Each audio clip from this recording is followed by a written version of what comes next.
Thank you, Josh. Thank you everyone for coming here today on this Friday. I think pretty much everyone here knows me. I'm Jennifer Scott, Director of the Museum, and I'm so thrilled to talk to you this morning about this exhibition, Impressionism, Capturing Life. There are moments when you put together an exhibition where you have a bit of a wobble and you think, is it really going to be as good as I think it is in my head? And this exhibition is definitely better than it was in my head. And I've just come away from my computer screen where I've just been reading Rachel Campbell-Johnston's review in the Times today. And if you have a look at that today in the Times, it's very exciting. She gives us 3 stars, and the best thing about the review is that she judges us on the same level that she would judge the National Gallery, or the Tate, or the Louvre, anywhere in the world. She is not patronising us. She's not saying, oh, the little Holburne Museum, the regional museum in Bath, has tried to put on this show. She is actually quite critical. And she's critical in a really intelligent way, because this is a serious exhibition and this is a serious museum. And I'm so excited about it. So have a look at that review and you'll see exactly what I mean. She came on Monday to see the show. Yesterday we had 8 other journalists from the broadsheet papers. So we had somebody from the Financial Times, from the Guardian, a freelance writer for the Daily Mail, some of the big art newspapers as well. It's really exciting how much interest has been pulled together about this exhibition, and the people want to come and review it. So that's a good reminder for us about what we do here at Holburne, because in such a prominent position in a small city, we can sometimes forget how good we are, and we can forget how fresh we are. And it's only thanks to you that we get that message out there, and you know how grateful I am to you, but I'm going to say it again. Thank you so much for what you do for us. Some of you were here last night. Thank you for coming back again today, having been here late last night, helping at the private view, and for your constant enthusiasm and passion for what we do here together, all of us together, but also for your knowledge, for the way that you learn about the shows, you impart your own expertise and your own angle on the artworks, so that you open up doorways, new ways into looking at art to all of our visitors. I couldn't be more happy that you do that and that we do that together. So thank you so much. So when you read Rachel's review, when she says a couple of harsh things, just remember this is good, because she is treating us like the big guys, exactly as we are. And when she says a good thing, think, oh yeah, because we are very good, and this is a really stunning exhibition. So the angle that she pulls out is that you think Impressionist, and you think, well, you know, that's nice. Everyone likes the Impressionists. Do we really know what that is? Well, yeah, just very pretty, maybe landscape paintings. Well, that is so far from the truth of where Impressionism began. So if we cast our eyes and our minds back to 1874, in April of 1874, a group of artists decided to go against the trend. They were, and I quote, revolutionaries by temperament, who, departing from the beaten track, paint what they see as they feel it. So there's 2 things there, revolutionaries by temperament. So this idea of them being revolutionaries. Let's think about what that means. In 1874, this group of artists had been rejected by the art establishment. So they were deemed to be too frivolous, too light, not academic enough to exhibit at the Salon in Paris, which was the great art. Imagine the Royal Academy, it's just like that. The great art establishment, where the greatest artists were given their standing in the art world by being exhibited, having their works exhibited there. And these artists were being refused. And so rather than being beaten down by that and thinking, well, we're obviously B class, we're not good enough to play the A game, they grouped together and decided to put on their own exhibition 2 weeks before the Salon. Because there's the selection period when the great doyens of the art world in Paris chose the artists. So these artists knew that they had been refused. And they said, okay, quick, let's pull our work together, put on our own show, and we are going to beat the Salon by 2 weeks. And we're going to be revolutionaries. So that's where that comes from, these innovators, pioneers of the painting of the future. And that's what I call the first section of the exhibition. But the second part of that quote, which is by Paul Signac, so who was loosely associated with the group, but he was writing at the end of the 19th century, he said that they paint what they see as they feel it. And that's really exciting. Because what we're looking at in this exhibition is a new way of thinking about paint. And that is what was so fresh, and what was so different from the established art world, very serious history paintings, paintings that when you look at them you feel, oh, I've got to go get an encyclopedia or a book of mythology to understand what's being depicted here. And instead, what the Impressionists did, artists like Monet, Boudin, Pissarro, Berthe Morisot, these first artists who grouped together, they thought, let's paint the world around us in our own way, as we feel it. So it's actually capturing something that is beauty. That moment when you're walking, say, through a landscape, say you're walking through Sydney Gardens, and you catch just a glimmer of light through a tree, and then somebody walks past you with a dog, and then there's a child playing to the right, and you're turning, and then, you see the Holburne Museum, and it's glinting in the sun. Well, those moments are all fractions of views, which is very hard. I try all the time, but it's so hard to capture that essence, that feeling of seeing all of those things, that human experience. So what the Impressionists did was to capture that feeling, to try and say, well, it doesn't have to be exactly thus. We can actually try and encapsulate the essence of what it feels like to see the glinting light, the child, the man with the dog, the museum behind you, the grass, the changing light, the feel of the wind in your face. And the way they did that was really exciting. This painting, which starts the exhibition, is an absolute joy. There was no question.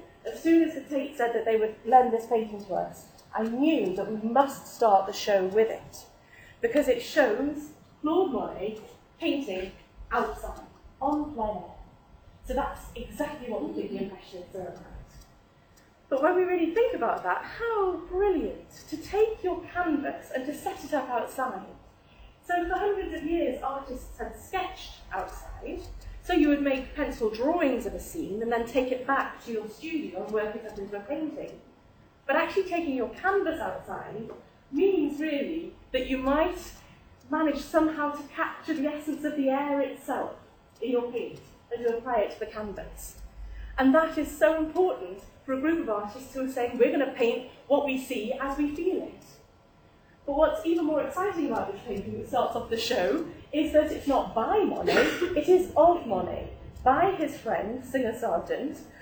Singer Sargent was more aware of being Monet's friend than Monet was aware of being Singer Sargent's friend. They painted together a few times, and then Singer Sargent drove Monet mad by writing to him asking for advice all the time.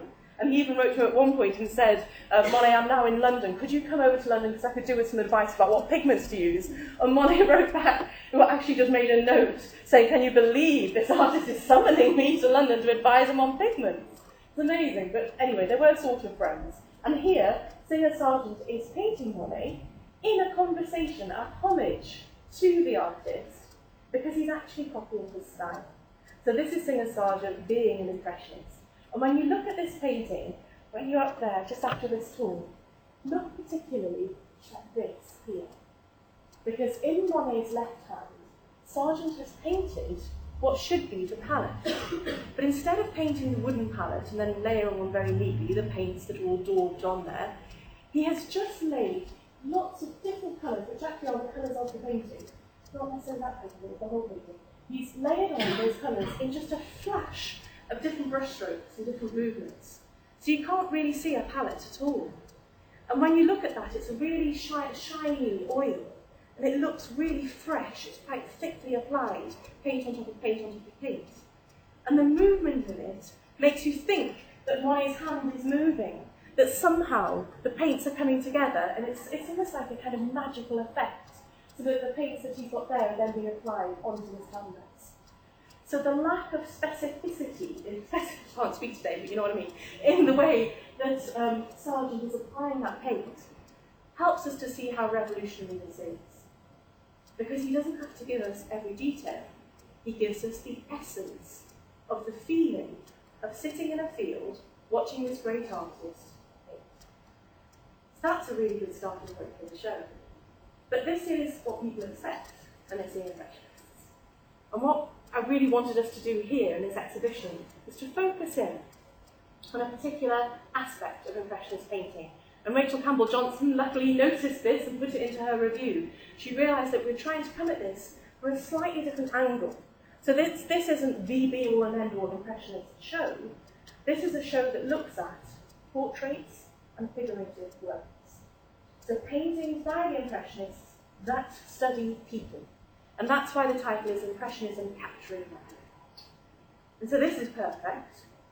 It looks very impressionistic.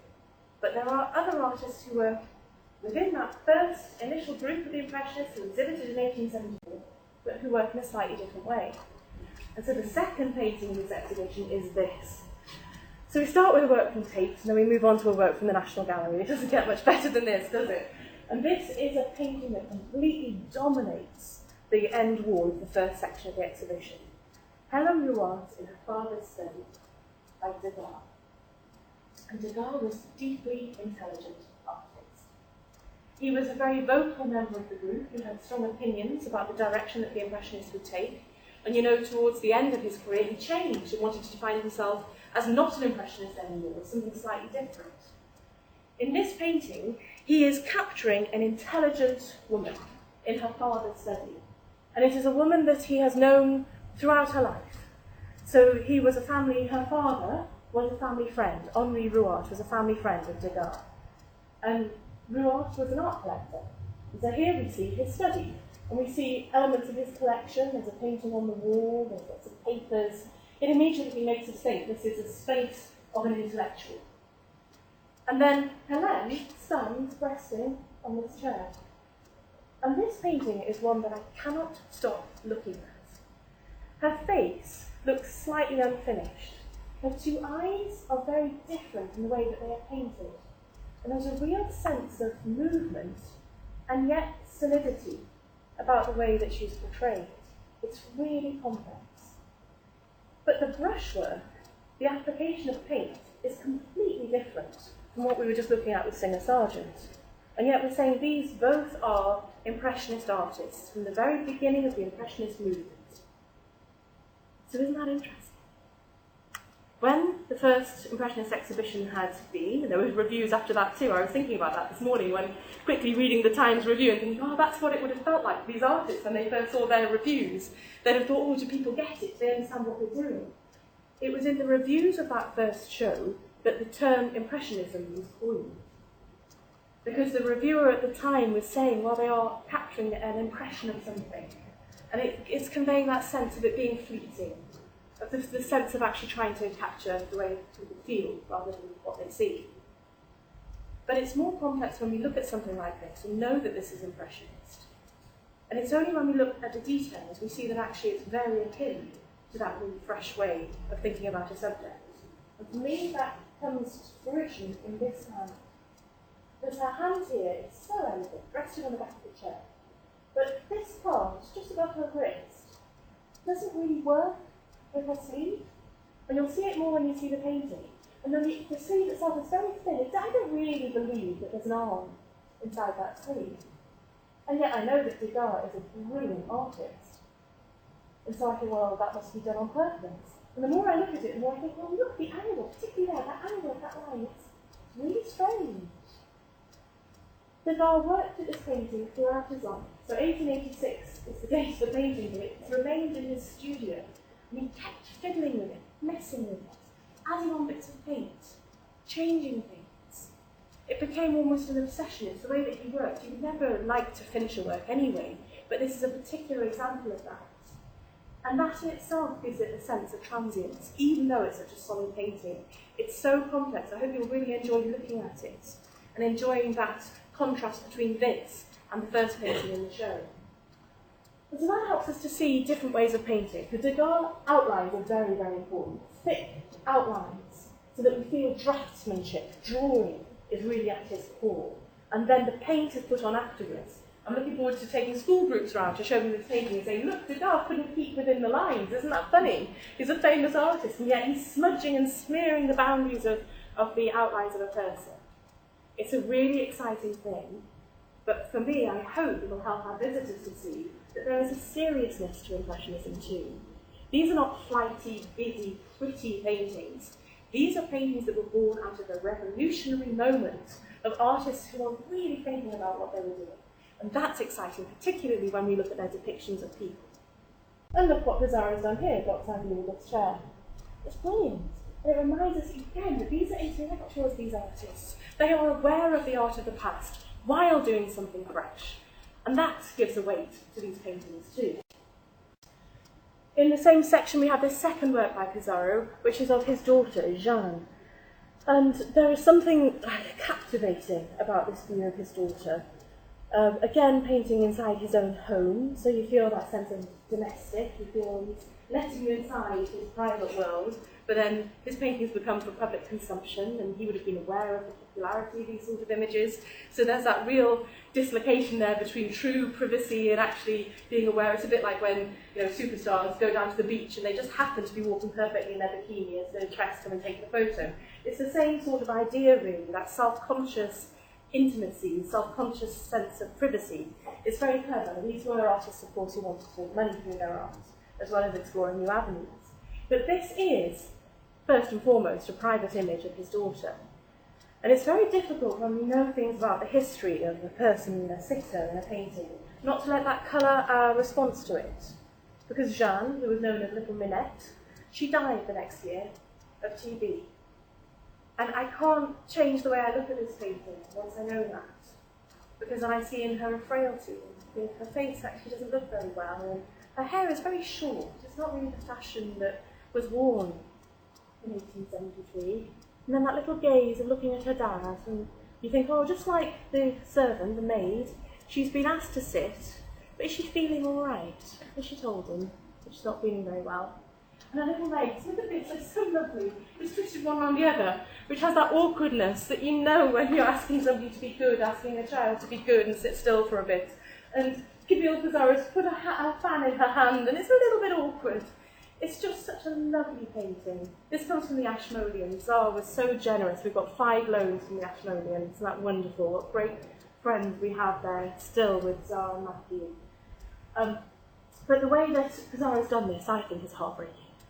And I don't know, maybe she wasn't ill, but I think with TB you do get ill quite early, so there we go.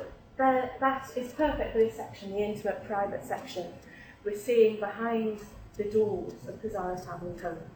And there are all these layers of meaning, beautifully painted, but very different in technique from the other one as well. So you see Pizarro actually experimenting with different ways of painting. But also in this section we have this, by Renoir, of a woman nursing a child. And what a spectacularly lovely painting this is. And I particularly wanted to put this on the wall, so when you're in the first section of the exhibition, you see a peephole through to this section, and I didn't want the peephole to show this painting. This is on the wall that has the peephole on it, so when you go in, then you see this. Because this is such a special moment between the mother and her child. It's so very private. You almost forget that an artist is captured it. It's brilliant.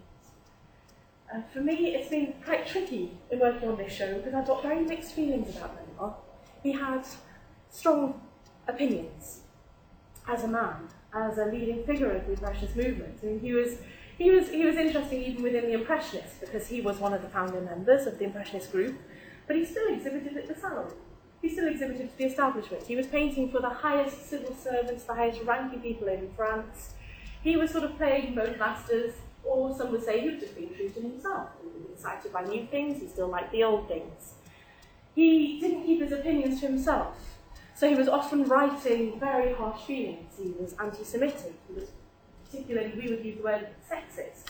But for him, perhaps he was just expressing his very strong feelings. So when I say sexist, what I mean is he wrote things, for instance, when the first lawyer was appointed in Paris, and he was writing along the lines of, well, what is the world coming to? He said he preferred his women best when they don't know how to read. He said that women have big bellies because then they can do the housework to work their bellies off, because that's what they're made for. So it's sort of, you can imagine me sitting in the London Library one day, just fuming. I had to go outside and calm down. And we'd already decided we were going to put a Renoir painting as our lead image of the exhibition. I thought, no, he doesn't deserve it. How dare he? And there are moments in the labels in the exhibition you'll see where there's slight feminist things I put in, just slightly, or not feminist, just expressing that other side of Renoir. But it balances out completely when we see something like this. which is so respectful of femininity, and of that contentment, the blush on the mother's cheek, and that private moment that actually you feel somehow the artist he understands watching it, but he isn't part of it. And so it makes me think differently, and actually, how many great, we wouldn't have been friends with Caravaggio, would we? So it's the same sort of thing, we don't need to love our artists. But here, on this painting, the hands really engage my imagination, because they are not finished, but this is a highly finished painting. They're quite fuzzy around the edges, and yet you feel the weight of the baby, you really know that the mother is holding that baby, and then there is something quite fleeting about the hands themselves.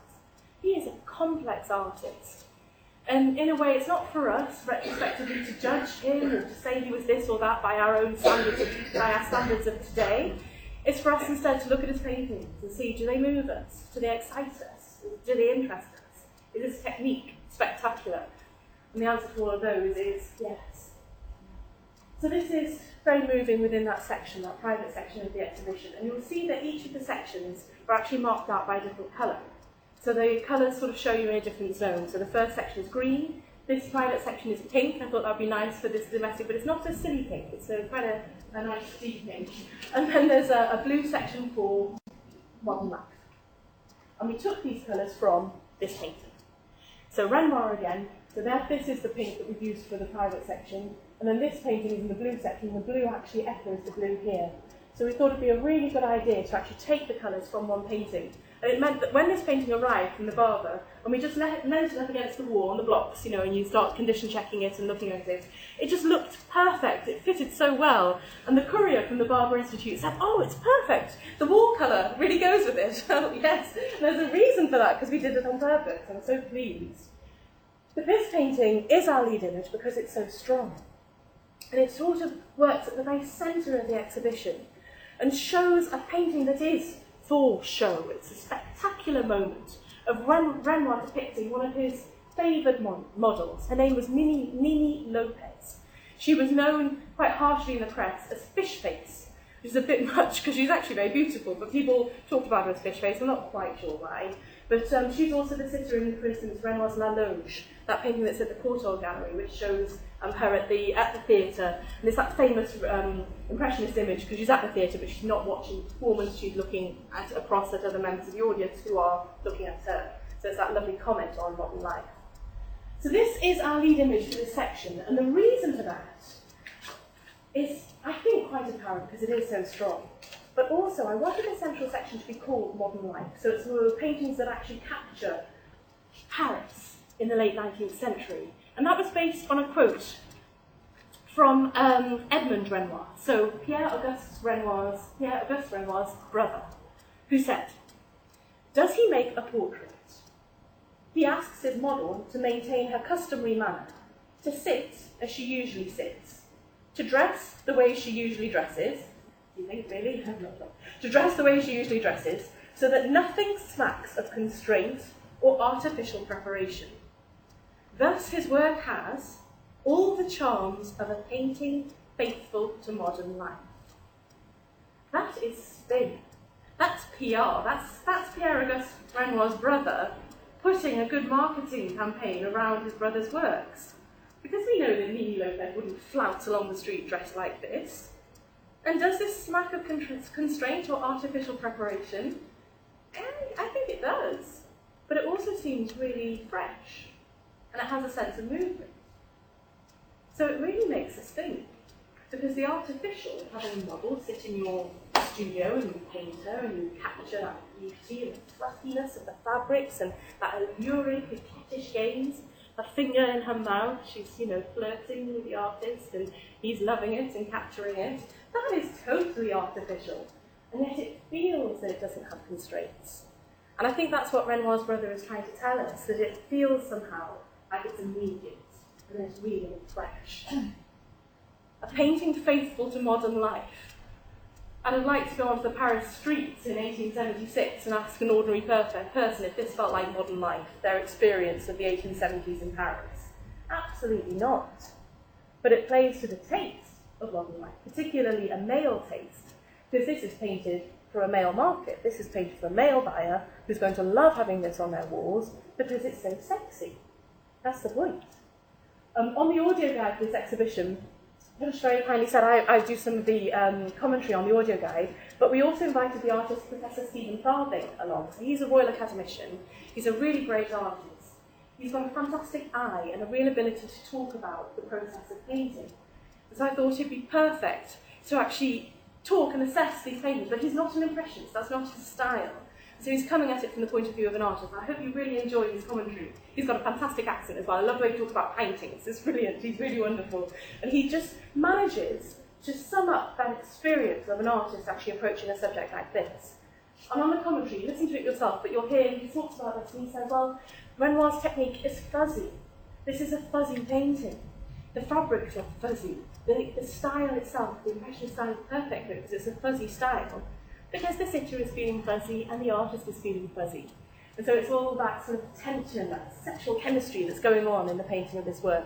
And it's a really lovely way in. I hope you enjoy hearing his commentary. He's a professor at the University of the Arts as well, so he's a really great teacher. So enjoy that commentary, because I think hopefully our visitors will really enjoy hearing his insights into these paintings. Now, if we had this on its own, that would be really great. That would be, strong enough to be the central image in this exhibition. But actually, the central wall, the heart of the exhibition, is not just this painting, it's also this. So we make a pairing between Renoir and his female artist equivalent, Berthe Morisot. So Morisot and Cassatt are the two female artists who are represented in this show. And you will notice how many women there are depicted in the paintings in this show. So I'm so pleased that we've at least got two of the Impressionist female artists represented. But it makes a really interesting comparison to look at these two paintings side by side.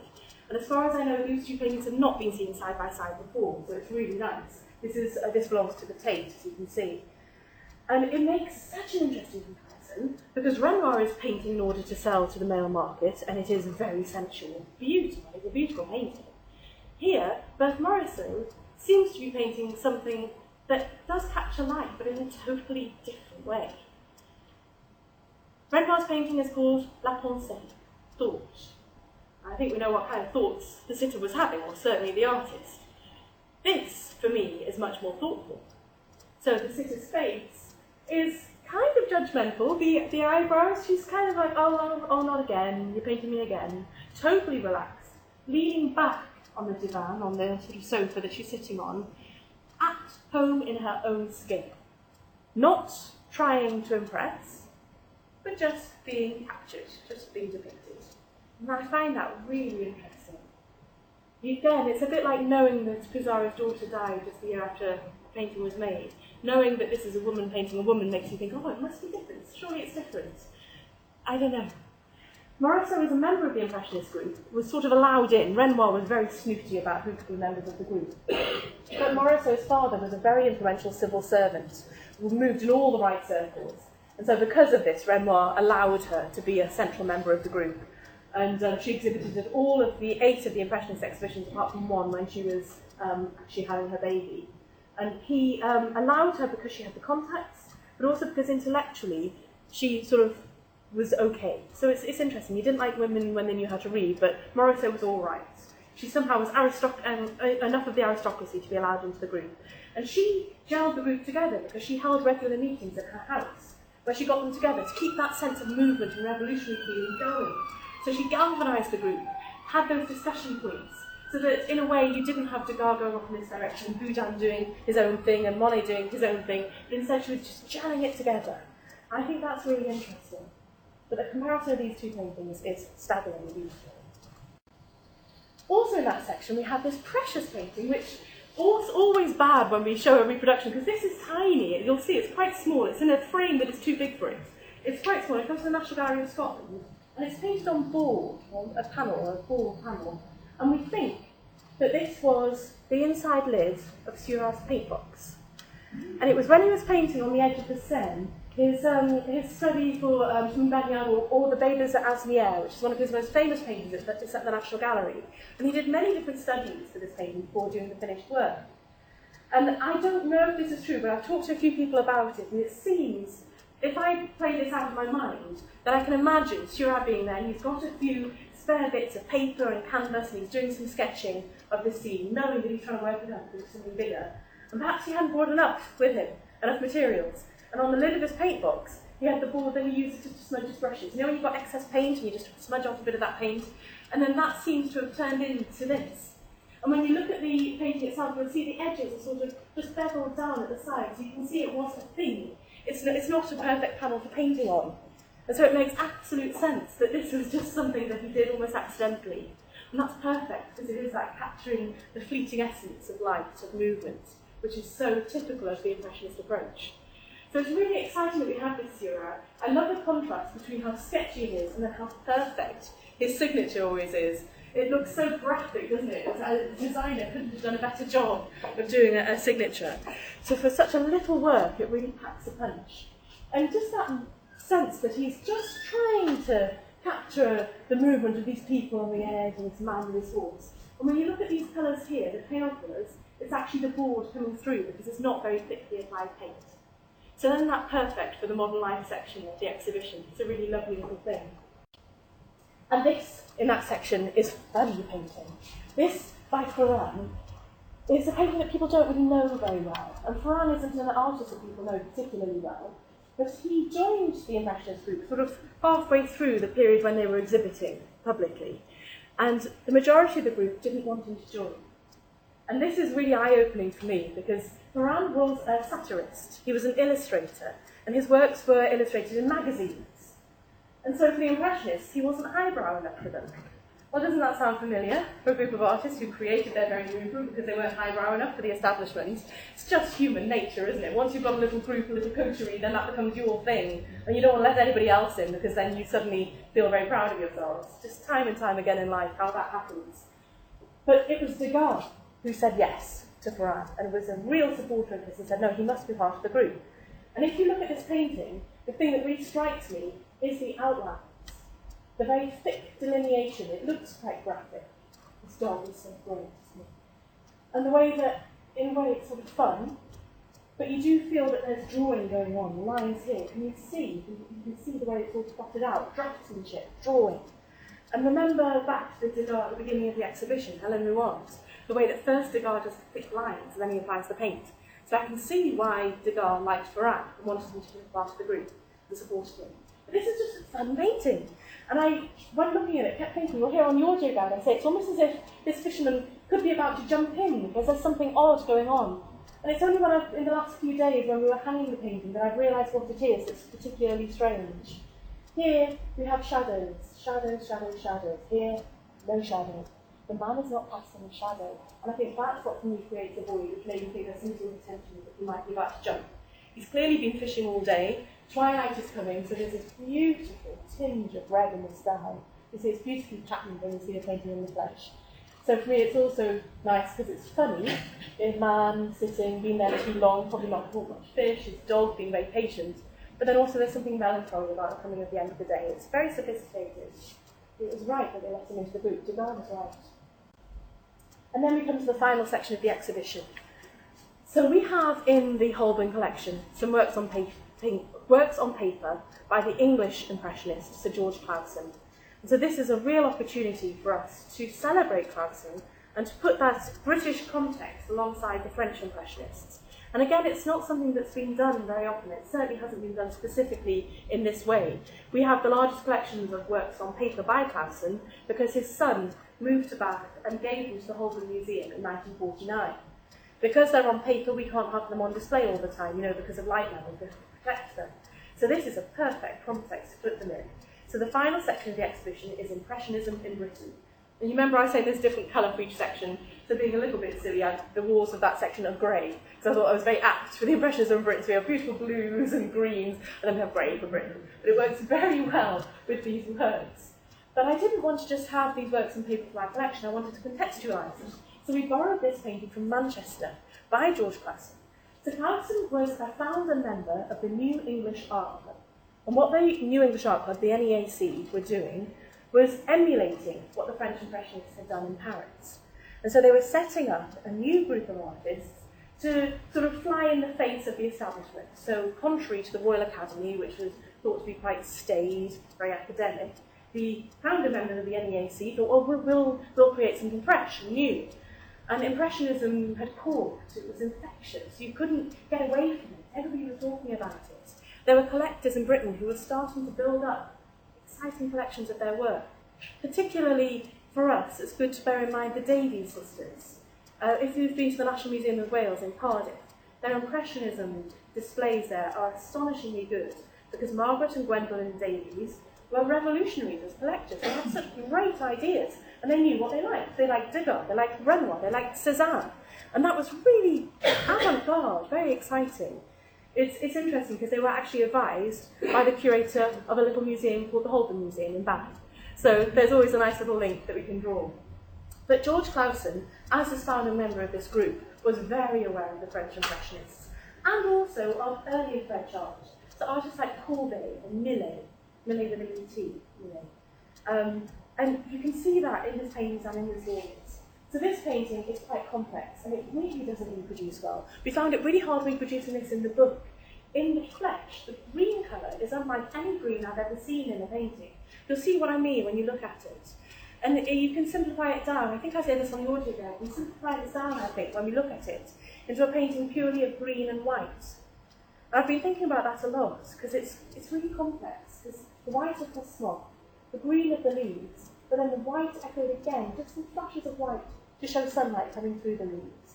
It's so good. Yeah, isn't that funny? Her face isn't green or white. This is a portrait. And yet I'm thinking this is a green and white painting. But yet the most important part is actually a peachy skin colour. He's a very, very fine artist. I hope you enjoy looking at this painting in the context of our beautiful works on paper. So this is one of the 8 that we've put on display in the exhibition. Really hard to pick because we've got some lovely examples, but I went for the ones that were particularly showing the influence of the Impressionists. And this one, you can see it's a rural study. So Clausen went out into the fields and captured what he saw there. So he sketched directly onto the paper, and you get that sense of movement of these labourers working. And again, you can see the influence not only of the Impressionists, but also French art that went slightly before. And it's really exciting. I love seeing works from our collection included in this way, showing us again the strength of the Holburne Museum. And then the final wall of the exhibition, we have Sickert. You probably know that Sickert spent the last 4 years of his life in Bath, or Bath Easton. So he was a local hero, a bit like our Thomas Lawrence. We like local heroes here. And I wanted to put in 2 Sickerts that actually come from the Ashmolean. And this one is really complex. And it's just showing that influence of French Impressionism, but then what comes next? And so when we look at this section, we can see how directly the French Impressionists had this impact, but then how artists then assimilate that in their own way. And Sickert was, nobody could tell Sickert what to do. He was a man who really knew his own mind. And here, this is complex, quite dark. When you see this, and I'll hang it next to a self-portrait of him, it makes quite a brooding corner. This is a complex depiction. Look at that angle. It's the study of, he's probably sitting in a gondola with this lady, who looking up at her with a Venice backdrop. For a period of 6 years, towards the end of the 19th and the early 20th century, Sickert spent his winters in Venice. And having been in Venice in the winter, I know that light, that steely, grey, cold light that you get reflected from the water in Venice. And I really feel that here. And then it only struck me yesterday, the light has seeped into her face. When you look at the painting itself, you'll see there's a lot of blue in her face. It's quite eerie. Brilliant, absolutely brilliant. But the capturing of the moment, the fleeting essence, the light itself, that different angle, that is all influenced by the Impressionists. It's a great opportunity to see this, having seen all the great French Impressionists in the other 3 sections. But it was too dark and brooding, so we wanted to finish with a really beautiful, light painting, which is so uplifting. And when I first saw this, I thought of the artist Whistler. And this is a painting by Lavery, and he was really influenced by Whistler, but Whistler, of course, was working very self-consciously, influenced by the French Impressionists. And so this is a sort of exclamation point at the end of the exhibition to say how once the revolutionary Impressionist artists had changed the way we look at painting, painting couldn't change back again. Once something like that has happened, whether you like it or not, whether you agree with it or not, whether you yourself as an artist want to paint like that or not, you cannot ignore that it has happened. And so that just infiltrated everything. And it's really powerful for us to remember that, because it's such a joy to look at Impressionist paintings And so it's really important, I think, just to remember that there is that profundity underneath it, and a real sense of weight and influence. But profundity can be a beautiful thing to enjoy. So here we have Lavery, who is from Northern Ireland, who then moved to Scotland, and he painted this in Paisley, and this painting has come from the Paisley Museum and Art Gallery, and here he is depicting a tennis match. Miss Neela Fullerton is playing tennis with a male companion, and we think it's a mixed doubles match, so there's another two players, and they're playing over here, and here we have all the people who have come to watch the match, and absolutely none of them are actually watching the match. So it's just like a classic Renoir cafe scene, with the bustle and the movement and everybody caught up in their own world, their own society. They have come to gossip. These two aren't they? They are having such an intense conversation. They are completely oblivious to the fact they're being depicted by John Lavery. And this parasol is exquisite. Look at the detailed paint in that when you see this painting in the flesh. Because Lavery has used flashes of white, which show the sun just catching it. I don't know how sunny it gets in Paisley in Scotland, but certainly there was a moment that Lavery has captured here, where it looks so bright. You can sort of smell that lovely, heady, lovely, sunny, spring, warm day feeling when you look at this painting. So that you might think, is he painting outside like Claude Monet we saw at the beginning of the exhibition? Has he actually captured the essence of the air? And then added to that, the smell of cherries. It's amazing. An explosion of colour. That inspired our learning team, who have created an incredible activity room in the Sackler. Every exhibition, the Sackler display gets better and better.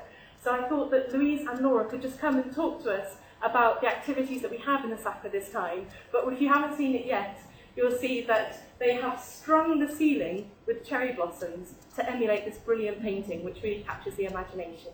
So I hope you enjoy the exhibition, and I'm going to hand over to Louise and Laura. Thank you.